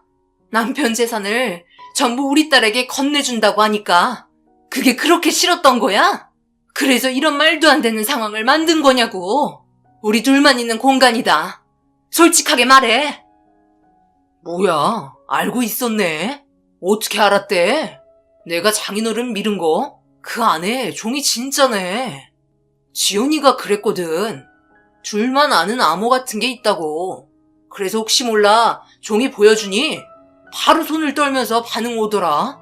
살고 싶으면 지금 당장 금고 있는 위치 말하는 게 좋을 거야.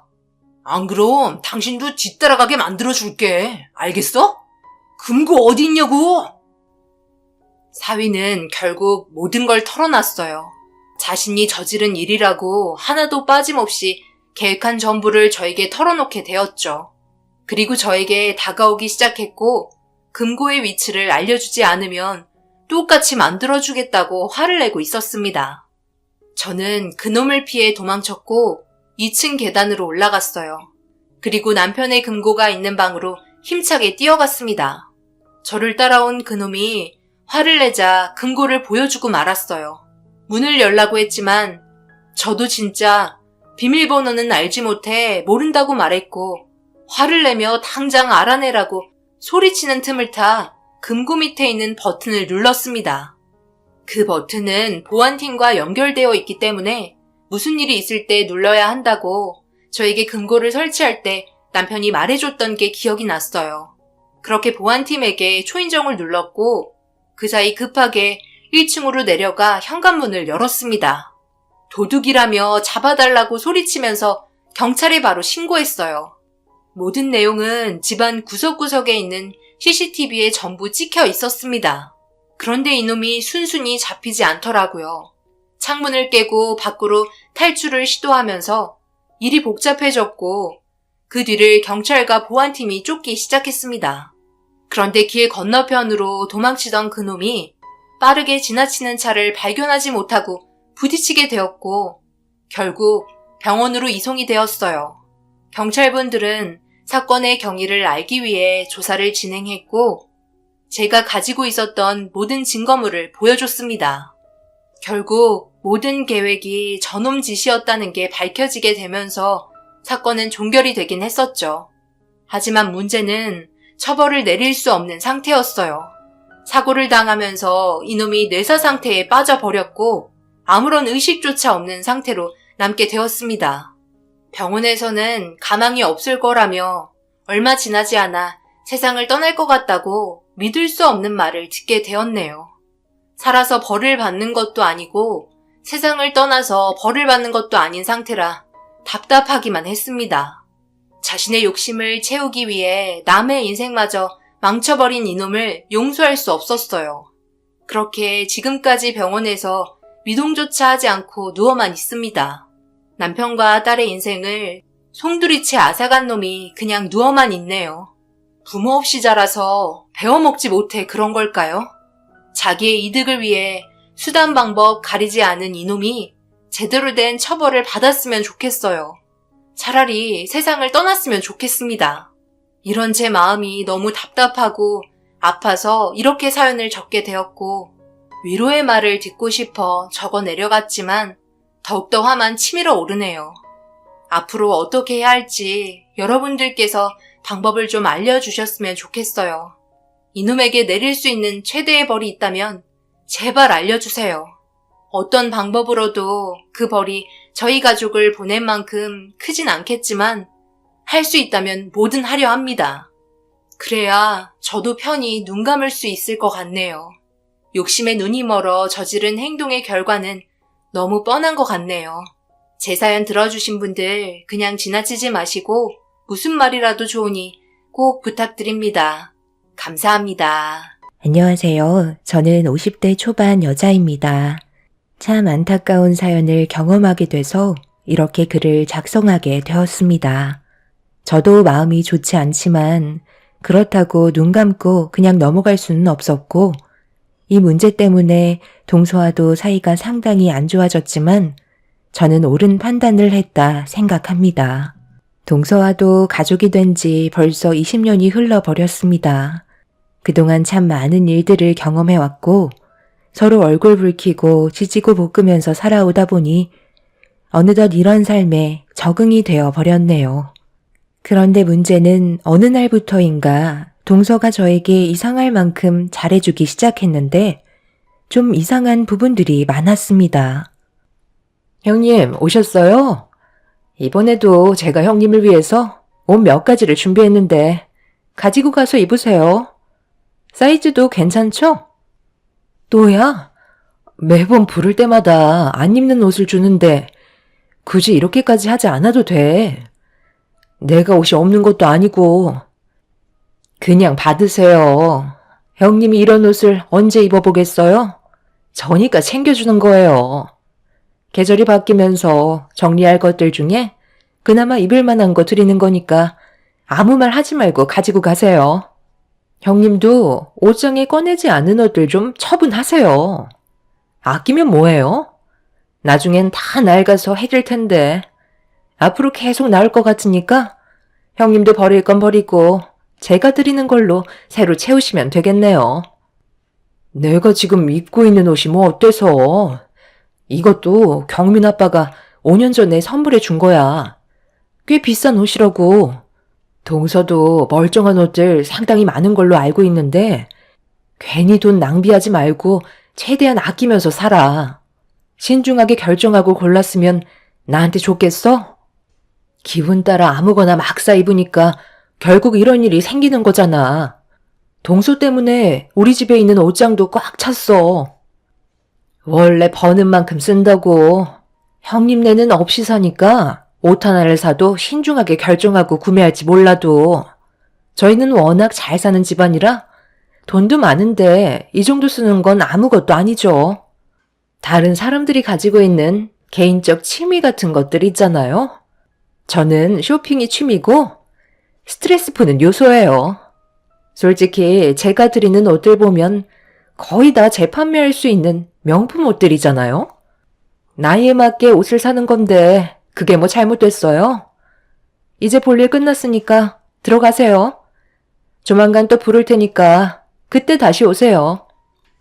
동서의 집안은 워낙 부유해서 돈에 대한 씀씀이가 저희와는 비교가 안 될 정도로 많이 달랐어요. 살아온 환경이 다르기 때문에 그럴 수 있다 생각하고 주는 거니 일단 받았습니다. 딱 봐도 10번도 안 입은 것 같은 옷들이라 너무 아까웠었죠. 그런데 문제는 동서가 준 옷들은 옷장에 보관만 해둘 뿐 제가 직접 입은 적은 없었네요. 옷만 명품이기 때문에 다른 옷이나 가방에 매치가 되지 않더라고요. 동서야 워낙 고가의 물건들을 걸치고 있어서 명품 옷과 잘 어울리지만 저는 평범한 물건들을 들고 다니기 때문에 온갖 명품을 걸치기에는 균형이 맞지 않았습니다. 그래서 항상 모임이 있을 때마다 동서는 저에게 불만을 가져왔었죠. 자기가 선물해준 옷을 왜 입지 않냐며 얼굴을 붉히길래 사정을 얘기하며 나중에 기회가 될 때 입기로 하고 그렇게 동서와 헤어지게 되었습니다. 그런데 집으로 돌아오는 도중에 시어머니께 전화가 왔어요. 바뀌면 잠깐 만나길 원하고 계셨죠. 큰 약속이 없던 터라 시간도 남아서 약속 장소로 나가게 되었고 저와 마주한 시모는 인상을 찌푸리면서 저에게 갑자기 짜증을 내기 시작하셨어요.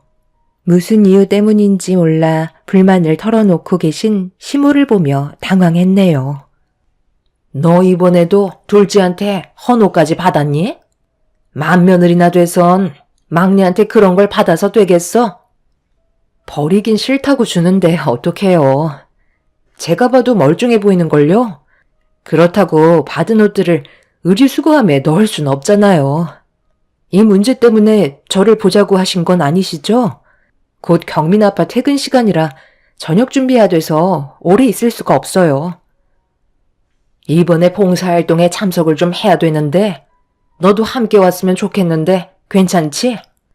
너희 시아버지가 사업차 이미지 좀 쌓으려고 봉사활동에 참석하신다는데 일손이 필요할 것 같아서 웬만하면 참석해줬으면 좋겠다. 어느 정도 수고비는 줄 테니까 부담 갖지 말고 늦지 않게 오도록 해라. 그래도 꽤 영향력이 있으신 분들이 오시니까 웬만하면 최대한 갇혀 입고 나오는 게 좋을 거야. 봉사활동이요? 그때 시간이 있으면 도와드릴 수 있지만 순수한 목적이 아닌 이미지를 쌓으려고 참석하신다는 게 저로서 좀 그런데요. 아버님 사업이야 지금도 워낙 잘 돼서 크게 걱정 없을 것 같은데 꼭 그렇게까지 해야 되는 거예요? 이런 것도 하나의 사업인 거야. 너희 시아버지가 여기까지 그냥 올라온 줄 알아?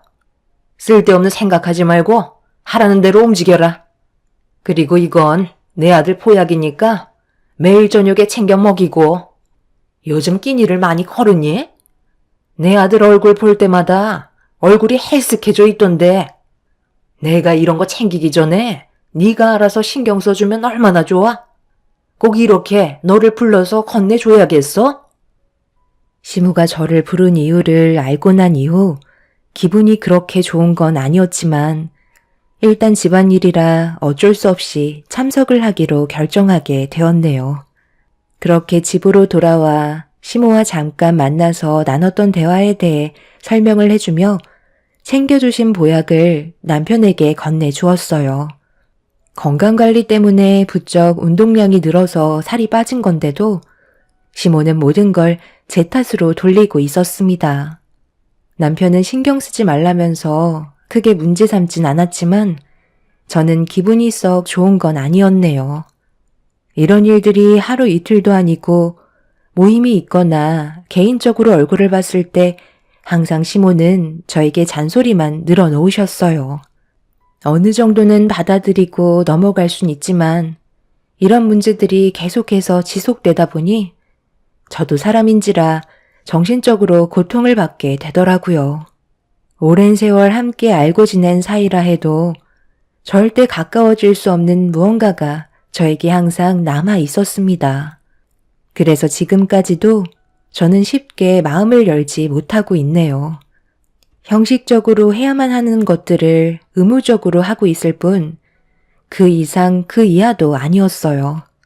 남편도 이런 제 모습을 보면서 잘하는 거라고 얘기하지만 시모는 이런 저를 좋은 시선으로 바라봐 주지 않았습니다. 어떻게 보면 정없다고 말할 수도 있겠지만 결혼 초에는 저도 정말 많이 노력했었거든요. 하지만 돌아오는 건 상처뿐이라 저도 모르게 상처를 받지 않기 위한 방어 수단의 행동이었는데 시모는 이런 제 마음을 전혀 알아주지 않았어요. 그런데 이런 관계가 봉사활동에 참석하게 되면서 시모의 불만이 터져 나오기 시작했습니다. 저보다 먼저 도착한 동서가 시모와 쿵짝을 맞추고 있었어요. 봉사를 하러 오신 분들과 서로 웃고 떠들며 분위기를 이끌어가고 있는데 제가 시모의 옆으로 다가가면서 주변 분들에게 인사를 드렸습니다. 형님, 오셨어요? 생각보다 좀 늦으셨네요. 오늘은 그래도 신경 좀 쓰셨네. 그 옷 제가 최근에 선물해 드린 거죠? 너는 왜 옷을 그렇게 입고 온 거야? 어차피 잡일은 네가 다 할 텐데 활동하기 편한 옷으로 입고 왔어야지. 적당히 깔끔하기만 하면 된다고 했잖아. 누가 나보고 명품 옷 걸치고 오라고 그랬니? 여기가 패션쇼 하는 데야? 나이 50이 넘었으면서 그 옷이 너한테 어울린다고 생각해? 얘는 적당히가 없어. 저기 일하신 아주머니한테 가서 작업복 좀 빌릴 수 있냐고 좀 여쭤봐라. 걸친 옷만 명품이지. 머리부터 발끝까지 저가품인데 빛이 날 일이 있겠어? 저 옷이 저희 막내 며느리가 안 입는 옷을 큰 며느리한테 선물해 준 건데요. 상판이 달라서 그런 건지 옷을 입어도 품격이라곤 전혀 찾아볼 수가 없는 거 있죠? 오히려 너무 창피해서 주변 시선을 의식하게 된다니까요.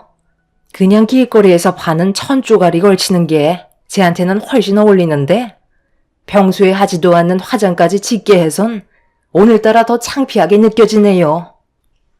그래도 나름 노력한 것 같은데 좋게 봐주세요.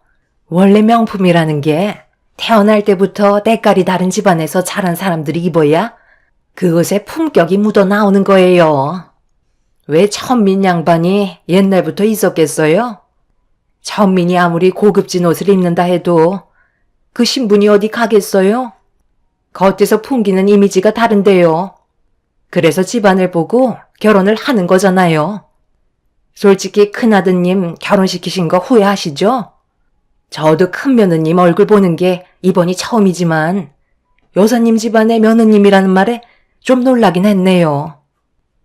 도대체 저를 왜 불렀는지 이해할 수가 없었어요.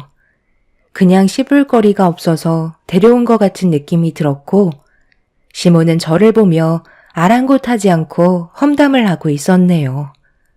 거기에다가 동서까지 맞장구 치면서 저를 더 이상한 사람으로 몰아가고 있었고 제 기분은 점점 안 좋아지고 있었습니다. 그래도 시부의 사업에 피해가 가지 않게 하기 위해서 정말 신경 많이 쓰고 온 거였는데 가족인 저를 함부로 대하시는 시모에게 너무 큰 실망을 하고 말았습니다. 봉사단체에서 생활하시는 아주머님께서 작업복을 저에게 건네주셨고 저는 그 옷으로 한복을 한 다음 시키는 일을 묵묵히 해왔어요. 그리고 그 옆에서는 시모와 동서가 다른 사람들과 대화를 주고받으면서 봉사활동은 하지 않고 수다를 떨고 있었습니다. 땀 흘리며 노동을 하고 있는 저에게 눈길조차 주지 않고 있는 시모에게 너무 큰 실망을 하고 있는데 멀리에서 검은색 고급 외제차가 여러 대 오더니 차 문이 열렸고 시모와 동서는 그 차를 보고 당황해하며 어쩔 줄 몰라 하고 있었어요. 알고 보니 차에서 내린 사람은 저희 시아버지였네요. 다른 관계자분들과 인사를 주고받으면서 저희 쪽으로 가까이 오셨는데 표정이 좋아 보이지 않았습니다. 오시자마자 굳어진 얼굴로 제 앞으로 다가오셨고 저는 얼굴에 흘리는 땀을 닦아내며 시부에게 인사를 드렸어요. 그런데 언제나 무뚝뚝하셨던 시부가 안주머니에서 손수건을 꺼내들더니 저에게 건네 주셨네요. 내가 며느리 하나는 잘 뒀다니까. 땀을 흘리면서까지 봉사활동을 하고 있을 거라곤 생각지도 못했는데 작업복까지 입고 있는 모습을 보니까 내가 너무 고마운데. 집안일에 언제나 묵묵히 솔선해서 나서주는 이런 며느리 솔직히 찾기 힘들지. 그런데 당신이랑 둘째는 여기에 봉사활동을 하러 온 거야? 아니면 수다 떨러 온 거야? 여기 명품 옷 자랑하러 왔어? 누가 잘 사나 못 사는지 평가로 온 자리야? 어떻게 된 게 우리 집안에 큰 며느리만 정상이야? 봉사활동을 하러 왔으면 최소한 하는 신용이라도 해야지. 누구는 일하고 누구는 커피 마시고 이 상황이 맞는 거야? 나 대신 일단 봉사활동하고 있으라고 분명히 얘기했는데 당신이 지금 우리 집안 망신 다 시키고 있네. 그리고 너는 우리 집안의 막내 며느리면서 뭐가 그리 잘났다고 큰 며느리가 땀 흘리며 봉사활동하고 있는데 옆에서 커피나 홀짝거리고 있어? 분명 내가 올 거라고 하지 않았나? 정신 상태들이 그렇게 썩어 빠졌으니 이 사이가 발전이 없는 거야. 마음 같아서는 당신이랑 인연 끝내고 막내 며느리 너도 당장 내 아들과 이혼시키고 싶지만 오늘은 보는 눈이 워낙 많아서 일을 더 크게 만들지 않을 테니 당장 작업복으로 갈아입고 큰 며느리가 시키는 대로 어서 거들어줘. 날이 가면 갈수록 하는 짓들을 보면 실망을 안 할 수가 없어. 당장 엉덩이 안 뛰어? 시부가 예고 없이 나타난 순간 집안 분위기는 상당히 무거워졌고 시모와 동서는 화가 머리끝까지 올라오신 시부의 말에 급하게 작업복으로 환복을 하게 되었네요. 그리곤 제 옆에 다급히 와서는 뭐부터 하면 좋겠냐고 물어보시길래 시모에게 제가 하고 있던 일을 가르쳐 드렸습니다. 동서도 옆에서 저를 따라하며 눈치를 보고 있는데 작업복을 갈아입고 나오신 시부는 다른 쪽에서 봉사활동을 시작하셨습니다. 그걸 지켜보고 계셨던 시모가 갑자기 제 허벅지를 강하게 꼬집으셨네요. 너는 왜 이렇게 눈치가 없는 거야? 거기서 아무 말도 없이 가만히 있으면 우리가 뭐가 돼? 일부러 욕먹이려고 작정한 거니? 그게 무슨 말씀이세요? 작업복으로 갈아입고 나오라고 하신 것도 어머님이 시키신 거고 저는 묵묵히 봉사활동만 하고 있었잖아요. 아버님이 오실 거라는 거 알고 계신 거 아니셨어요? 그리고 어머님이 저한테 얼굴만 비추고 인사만 하면 된다고 하셨는데 왜 저한테만 봉사활동을 시키신 거예요? 일부러 그러신 거잖아요. 어머님이랑 동서는 다른 분들과 수다 떨고 있을 때 저는 진심으로 봉사를 하고 있었다고요. 그런데 제가 왜 아버님 앞에서 거짓말을 해야 되는 거죠? 솔직히 저도 어머님 말만 듣고 옷을 갖춰서 입고 온 건데 오히려 안 좋은 말들만 늘어놓으셨잖아요. 저는 온몸에 명품 안 걸치고 싶은 줄 알아요? 그런 것들이 저에게는 사치로 보이고 그 돈 모아서 제 자식들 결혼하는데 보태는 게 훨씬 더 이득이 될 것 같아 아끼면서 생활하는 건데 저를 지금 천민으로 낙인 찍으셨잖아요. 어머님이랑 동서는 양반 집안이니까 저를 아래로 보면서 커피들 마신 건데 제가 왜 그런 일들을 아버님께 포장을 해서 좋게 설명을 해야 되는 건지 모르겠어요. 오히려 양반이면 아버님처럼 저렇게 행동하시는 게 양반이시죠. 어머님이랑 동서가 하는 행동은 천민보다 못하다고 생각하는데요. 이런 쓸데없는 대화 주고받을 시간에 하나라도 봉사활동 도와주는 게 좋을 것 같네요. 대충 알려드렸으니 여기는 알아서 마무리하세요. 저는 아버님 쪽으로 가서 일손 좀 도와드려야겠네요. 그리고 동서, 안 입는 옷 선물해 준 건 고마운데 험담할 거면 앞으로 주지 않았으면 좋겠어. 시모와 동서는 저를 보며 어이가 없다는 듯 입을 다물지 못한 채 멍한 상태로 쳐다보고 있었어요. 저도 그동안 쌓여있던 것들이 한순간에 감정이 격해져서 아무 말이나 막 뱉어대고 있었네요. 그렇게 시부 옆에서 일손을 도와드렸고 바쁜 일정 때문에 중간에 시부가 먼저 돌아가셨는데 차를 타고 돌아가시자마자 시모와 동서는 작업하고 있던 물건들을 내동댕이 치면서 화가 잔뜩 올라온 상태라는 걸 보여주고 있는 얼굴로 저를 바라보고 있었습니다. 시모와 동서는 눈빛으로 벌써 저를 가만두지 않았어요.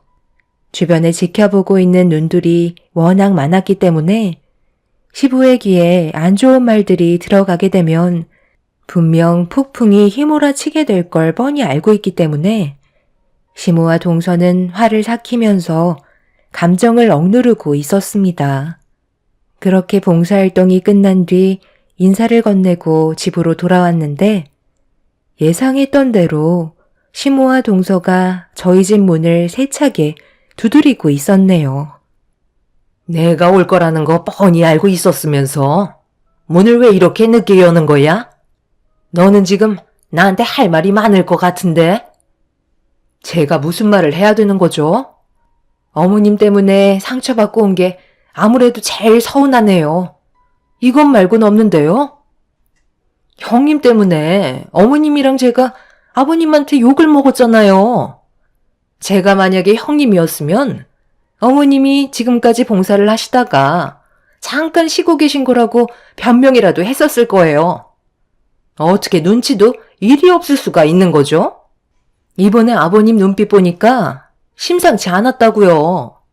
지금까지 아버님한테 잘 보이려고 얼마나 많은 공을 들였는지 아세요?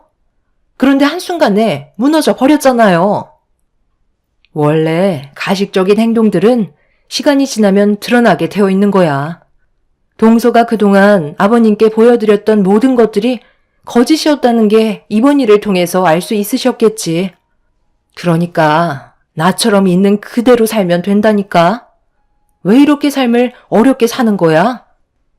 형님이 저보다 잘난 게 뭐가 있다고 저를 함부로 판단하시는 건데요. 지금까지 이렇게 살아오면서 누구에게 밉보인 적 단 한 번도 없었어요. 어머님, 뭐라고 말씀 좀 해보세요. 이번 기회에 아주 강하게 혼을 내셔야 한다고요. 요즘 너무 풀어주셨나 봐요. 그러게, 그동안 내가 하도 잔소리를 해서 기가 죽은 것 같아 웬만하면 쓴소리 하지 않았는데 얘가 날이 가면 갈수록 기어오르려고 하네. 너는 시애미가 만만하니? 보잘것없는 너 같은 게 우리 집안의 며느리로 들어와 20년 넘게 생활하다 보니까 감을 잃은 거야? 신분 상승했다고 눈에 패는 게 없지? 오늘 일은 그냥 넘어가지는 못할 것 같다. 당장 내 아들한테 전화하거라. 이럴 줄 알았어. 당신이 하는 짓이 그럼 그렇지. 또 시작이야? 내가 뭐라고 그랬어? 나랑 살려면 최대한 숨죽이며 지내라고 했을 텐데. 엄마, 또 이 사람한테 뭐라고 하시는 거예요? 그동안 할 만큼 했잖아요. 20년이나 넘게 지내왔으면 그만할 때도 됐는데 뭐가 그렇게 마음에 안 들어서 이 사람을 못 잡아먹어 안달이세요? 오늘 아버지께서 이 사람이 힘들게 봉사활동했다고 저녁 한 끼 먹자고 약속을 잡게 되었는데 엄마 얘기를 꺼내시더라고요. 아빠가 봉사활동하러 가셨을 때 쓴소리 좀 했는데 그게 이 사람한테 피해를 줄 수 있을 것 같아서 혹시 몰라 저녁 식사 함께 하자고 말씀하시길래 설마 했거든요. 그런데 엄마는 정말 사람 질리게 하는 뭔가 있는 것 같아요. 동네 창피하게 여기서 이러지 말고 당장 돌아가세요. 재수 씨도 지금 이런 식으로 행동하는 거 내 동생이 알고는 있나? 집에 돌아가서 괜히 부부싸움 하고 싶지 않으면 이제 그만하고 조용히 돌아가줬으면 좋겠는데요. 당신도 당분간 어머니랑 재수 씨 안 봤으면 좋겠어. 이래서 가족들끼리 모이면 안 된다니까. 남편과 시부가 올 거라고 예상하지 못한 시모와 동서는 화들짝 놀라며 아무 말도 하지 못한 채 뒤도 안 돌아보며 집으로 돌아갔어요. 시부가 시모의 성격을 워낙 잘 알고 계셔서 분명 저희 집에까지 찾아와 난리를 칠 거라는 걸 미리 예상하고 계셨습니다. 그래서 봉사활동할 때 저를 따로 부르셔서 남편과 함께 저녁이나 함께 하자며 약속을 잡으셨네요.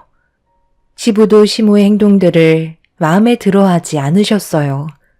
하지만 시부는 집안에 이혼이라는 흠을 남기고 싶지 않아 참고 넘어가시는 경우가 상당히 많으셨죠. 그날 이후 시모와 동서는 저에게 연락 한 통 하지 않았고 한동안 큰 일은 없었습니다. 그런데 어느 날 동서가 저에게 전화를 했어요. 또 쇼핑을 해서 버려질 옷들이 쌓이다 보니 그걸 저에게 주려는 것 같아 보였죠. 쓸데없이 엮이고 싶지 않아 전화를 받지 않았는데 퇴근하고 집에 들어가려는 순간 뒤에서 동서가 기다리고 있었는지 저를 부르며 다가오고 있었어요.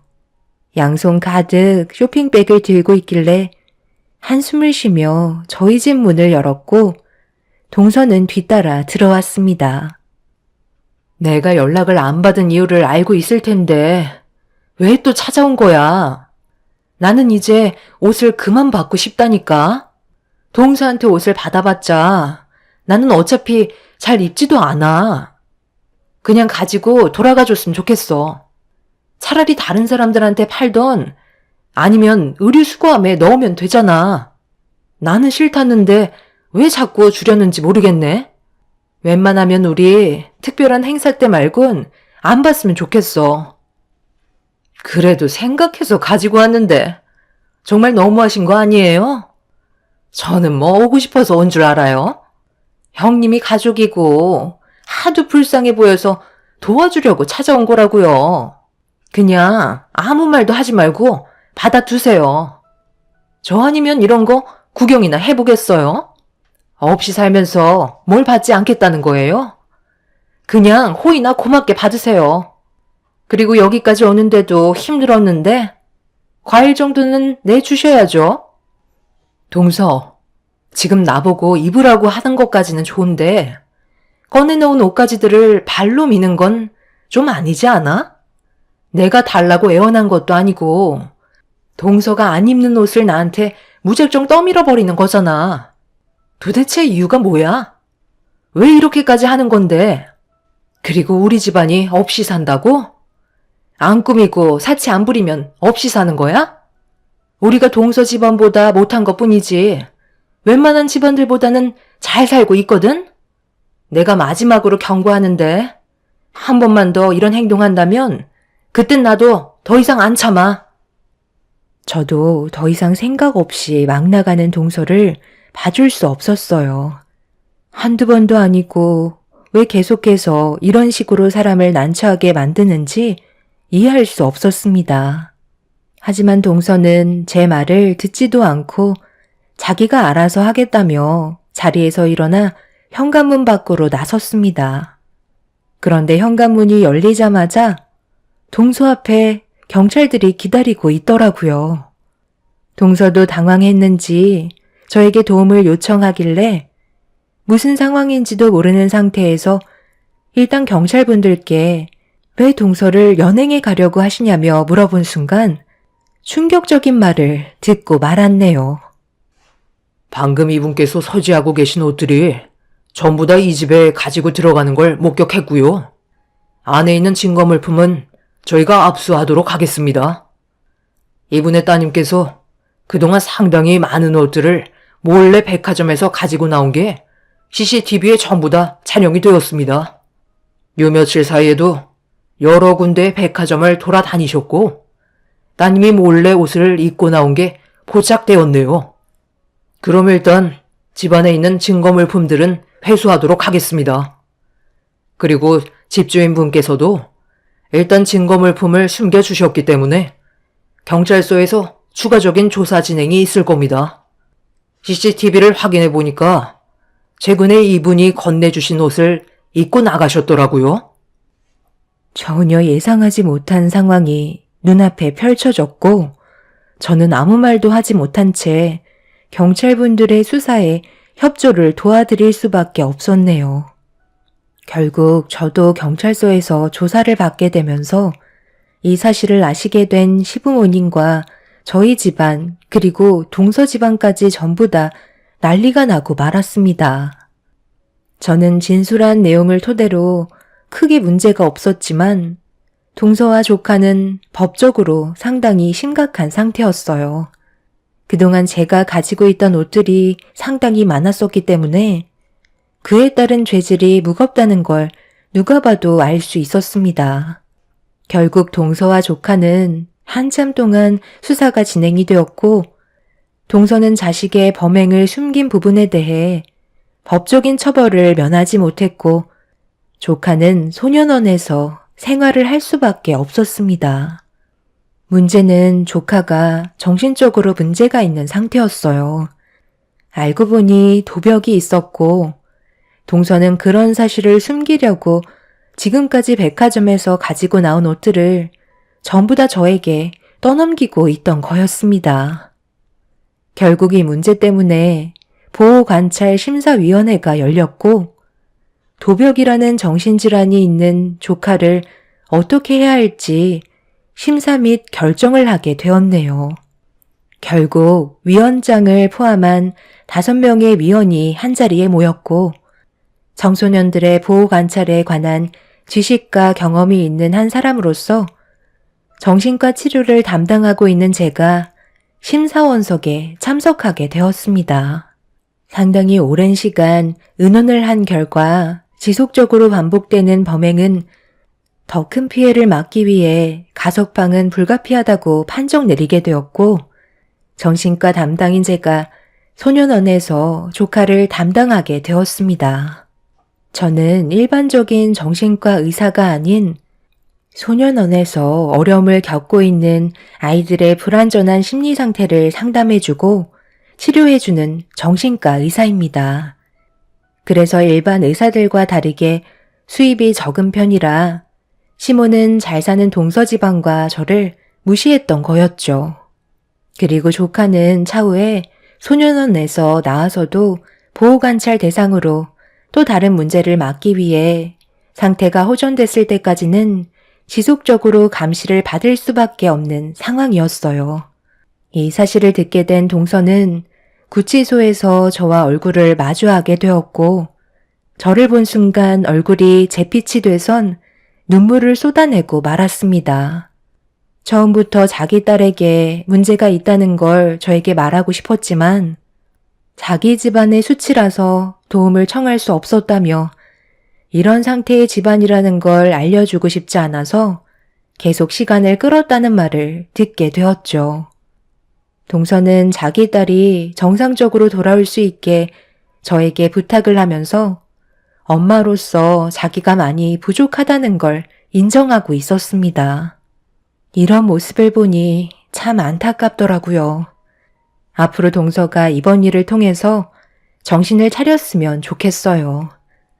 아무리 돈이 많은 집안이라 할지라도 여러 가지 문제점들이 있다는 걸 알 수 있었고, 지금 시대에 사람과 사람 사이에 급을 나누지 않았으면 좋겠어요. 시모도 이번 일을 통해서 한동안 조용히 지내고 계시네요.